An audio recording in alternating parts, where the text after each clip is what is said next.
Olá, tudo bem com você? Eu sou Ricardo Ferreira, professor de artes cênicas. Sou homem, tenho a pele clara, cabelos castanhos curtos, olhos castanhos, nariz médio e boca grande. Estou vestindo uma camisa da cor preta com alguns detalhes em branco e atrás de mim é uma estante de ferro na cor vermelha, onde encontram-se alguns bonecos e livros. E na nossa videoaula de artes cênicas de hoje, iremos falar sobre arte moderna. Vem comigo!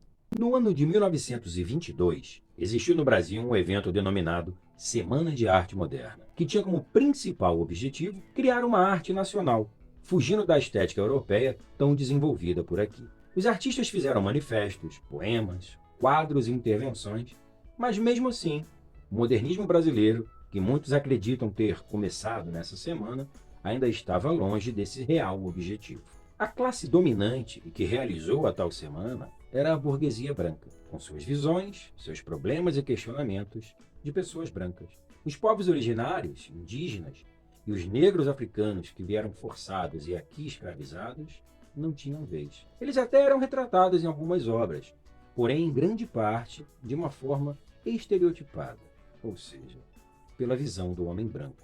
O modernismo demorou um pouco para chegar até o teatro brasileiro, cerca de 20 anos após a tal semana. Para muitos estudiosos, o teatro moderno brasileiro teve início em 1943, com a montagem do espetáculo Vestido de Noiva, texto de Nelson Rodrigues, encenado pelo grupo Os Comediantes e dirigido por Zbigniew Ziembinski. E aqui eu faço uma pequena observação. O teatro brasileiro moderno buscava a sua identidade, buscava uma linguagem nacional, uma forma brasileira de se fazer teatro. Pois bem, a peça que é considerada o início desse teatro foi dirigida por um polonês. Zimba, como era chamado entre amigos, era envolvido com o teatro na Polônia desde os seus 12 anos de idade. Aos 33 ele vem para o Brasil, onde morou até os seus 70 anos, quando veio a falecer. Com a sua encenação inovadora de Vestido de Noiva e com seu longo processo de ensaio, Ziembinski introduz no teatro brasileiro a noção do diretor, aquele que cria uma encenação, quase como um pintor da cena, substituindo então a função do ensaiador, aquele que se preocupava apenas em distribuir os papéis e marcar a movimentação em cena. Até aquela peça, o usual no teatro brasileiro era ensaiar em uma semana e apresentar-se na seguinte, com poucos ensaios e com os atores recebendo apenas as suas falas. Método comum no teatro profissional de Procópio Ferreira e de seus contemporâneos. Mesmo com esse marco inicial do teatro moderno, alguns assuntos ainda eram iguais, infelizmente. Artistas negras e negros não tinham espaço em grandes espetáculos. Geralmente, quando algum personagem era interpretado por artistas negras ou negros, vinha para reforçar os estereótipos, a partir do direcionamento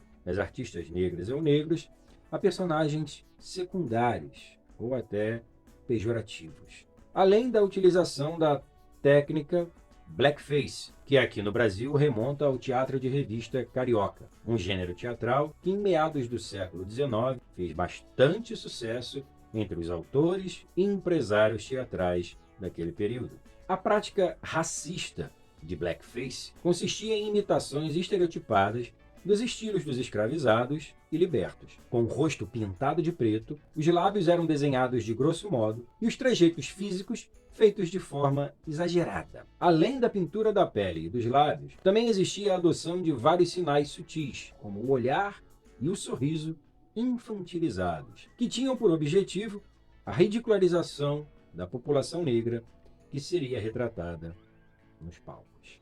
O modo como essas representações eram construídas dialogava com as teorias raciais do período, defensoras da inferioridade dos não-brancos. Diante de tal cenário, em 1944, com a proposta de valorização social do negro e da cultura afro-brasileira por meio da educação e da arte, surge o TEM, Teatro Experimental do Negro. Idealizado por Abdias Nascimento, tinha a intenção de criar um novo estilo dramático, com uma estética própria, e não apenas cópias e recriações do que se produzia em outros países. Abdias Nascimento, um dos maiores pensadores do Brasil, era, dentre tantas funções, professor, militante, artista, ator e diretor. Nasceu em março de 1914, ou seja, bem próximo à abolição da escravatura de 1888. Nasceu em Franca, estado de São Paulo, e era neto de africanos escravizados. Seu pai era sapateiro e músico, e sua mãe era doceira. Abdias trabalhou desde os 7 anos de idade.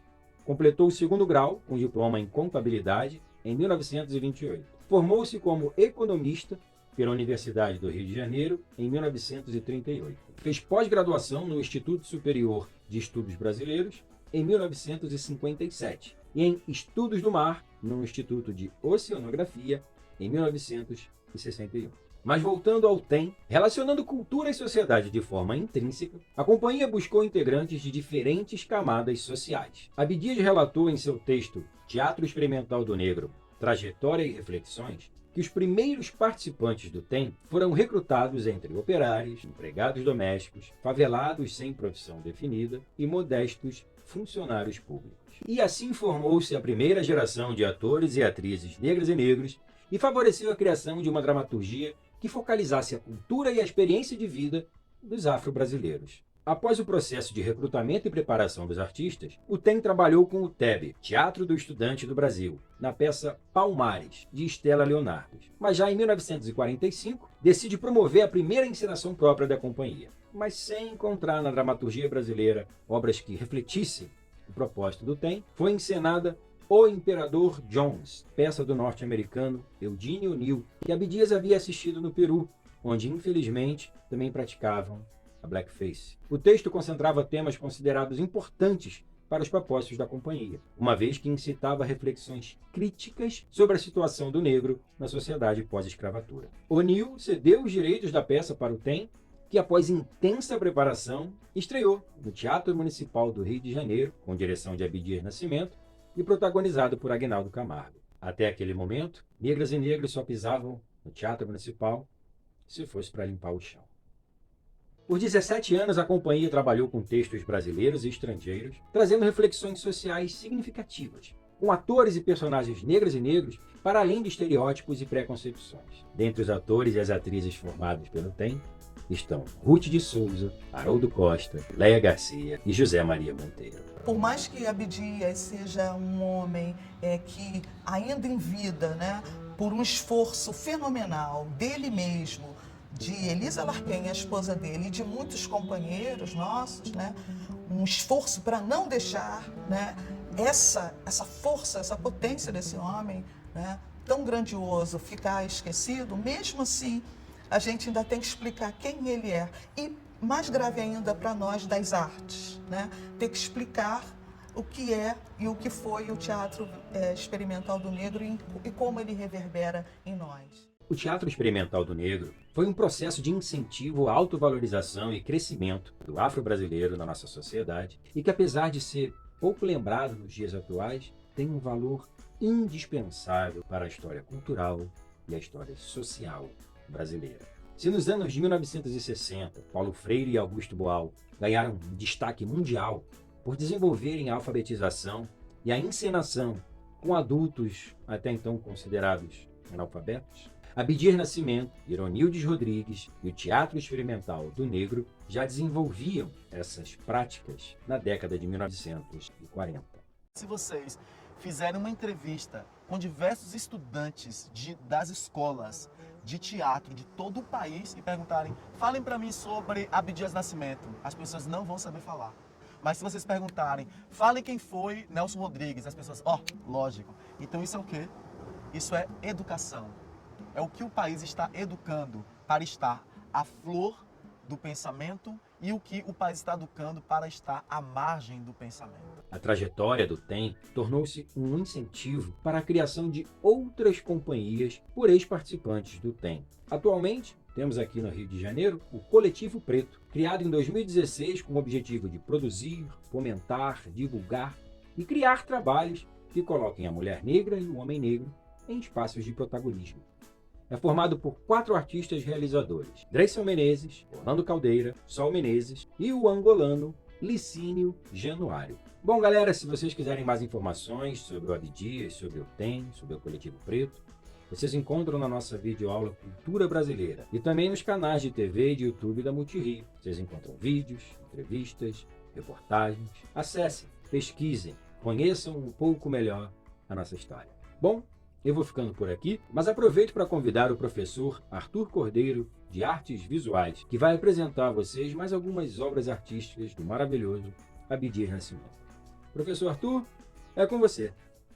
Abdias Nascimento, além de ter sido tudo isso que o professor Ricardo já falou, percursor do direito dos negros no Brasil, intelectual, deputado, senador, ator e teatrólogo, ele também foi artista visual. Na videoaula de artes visuais hoje, vamos analisar a obra O Que Oxóssi, de Abdias Nascimento. Os seus quadros usam conceitos modernos na forma, com abstração e geometrização, além da simbologia ligada diretamente no tema. As suas produções são imersas nos símbolos da cultura de matriz africana. Podemos dizer que Abdias faz um repaginamento dos conceitos dos primeiros modernistas, enquanto aqueles artistas da semana de 22, de família de ex-escravocratas, nascido na aristocracia, eles se utilizavam da cultura popular como tema. Abdias é o avesso disso. Ele nasceu em uma família de ex-escravizados. Sua mãe era doceira, seu pai era sapateiro. Abdias não via a cultura popular como tema. Ele vivia a cultura popular. A obra que vamos analisar é O Que Oxóssi, onde ele faz óbvia referência a um dos 4 símbolos nacionais que estão declarados em nossa Constituição, a bandeira do país. Você sabia que a nossa bandeira foi pintada por um artista francês chamado Jean-Baptiste Debré? O importante mesmo sobre a bandeira é que elas são feitas com as cores da família real portuguesa e a família da Áustria. O quê? Você achava que o verde era mato, o amarelo a riqueza e o azul o céu? Bom, também é isso, mas essas cores querem dizer muito mais.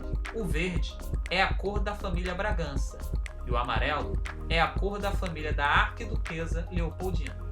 Dom Pedro, que era Bragança, foi casado com Leopoldina, logo o verde e o amarelo unidos. Na bandeira, nós temos realmente o azul representando o céu. Podemos ver a constelação do Cruzeiro do Sul. Ela é uma conexão do caminho Brasil e Portugal. Além disso, o lema que está escrito é ordem e progresso. Ela é retirada da filosofia positivista. O lema positivista é amor e ordem como base, o progresso como meta. Uma pena, esqueceram de colocar amor na bandeira e ficamos só com a ordem e o progresso. Voltando à bandeira de Abdias, nessa ele insere símbolos e modifica outros.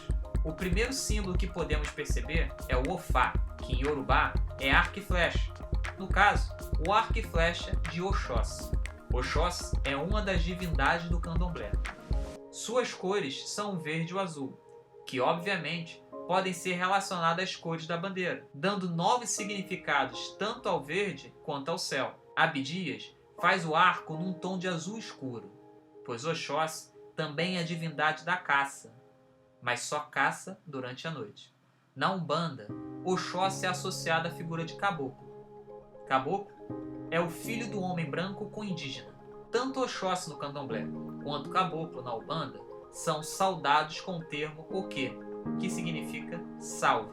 Abdias substitui o termo positivista, ordem e progresso, por Oquê, Oquê, Oquê, Oquê. Mas a quem ele está saudando?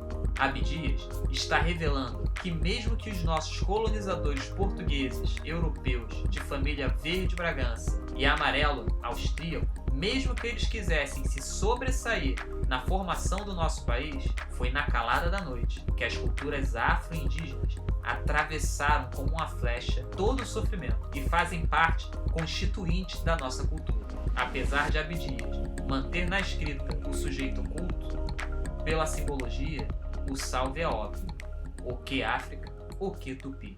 É importante ressaltar, a bandeira de Abdias não está na horizontal. Ela fica na vertical. Isso dá um novo significado, porque deixa de ser uma bandeira e se parece mais com estandarte. Estandartes são erguidos por tropas.